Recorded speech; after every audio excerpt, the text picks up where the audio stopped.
ophtalmologue. On a toutes, je crois, parlé, peut-être pas la première fois, mais au moins la deuxième fois où je l'ai rencontré. Et bon, j'ai adhéré à l'association parce que je me suis dit, tiens, ça peut être intéressant de rencontrer des gens qui ont la même maladie, de savoir comment ils la vivent. C'est vraiment très intéressant parce que on sait qu'on est malade, on sait qu'on doit voir le médecin une fois tous les 6 mois, mais en même temps, entre ces 6 mois-là, on a des contacts et on peut parler, on se rencontre, on finit par, je dirais pas lier des liens d'amitié, mais des liens de sympathie au moins avec les gens, on se reconnaît et ça fait beaucoup de bien aussi. Il n'y a pas que le physique qui compte, il y a aussi le moral. On m'a parlé de l'association, d'une association de patients et j'ai adhéré il y a 1 an. Au moment du diagnostic, si vous voulez, je n'avais pas le réflexe association.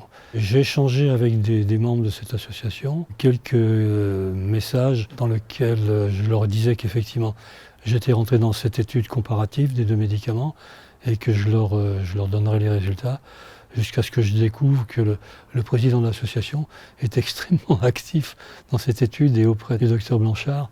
Parce que je me suis dit, peut-être qu'ils n'ont pas besoin de moi pour ça.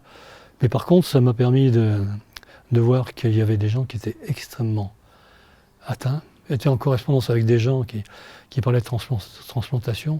Je me suis estimé très chanceux dans mon malheur, si je puis dire. Je me suis inscrite dans l'association en décembre parce que j'ai envie de m'impliquer, d'être au courant des choses. Et puis cette liberté de parole, on peut exprimer le ras-le-bol, on peut exprimer la culpabilité, parce que d'autres l'ont vécu, donc on n'est pas... à la rigueur, on ne cherche même pas les raisons de cette culpabilité, mais on le rend normal. Je me suis sentie coupable par rapport à mon mari d'avoir cette maladie. Et puis il y en a d'autres qui disent « mais oui, moi aussi ». Quand on y réfléchit, elle peut être ridicule. Mais ce sentiment-là, si on ne le sort pas de sa tête, si on ne le dit pas à des gens qui l'ont vécu, voilà. Et puis je me dis qu'il se peut aussi que l'association, à un moment ou à un autre, propose, parce qu'il y a le malade, mais il y a l'accompagnant. Au début, eh bien, Philippe, mon mari, il me cassait les pieds quand il me disait t'es fatigué, assis-toi, fais attention, prends ton oxygène, etc., etc. Il y a forcément des choses qu'il ressent, que je ne ressens pas. Peut-être des choses qu'il n'a pas envie de me dire, mais qu'il aura besoin de partager avec certains.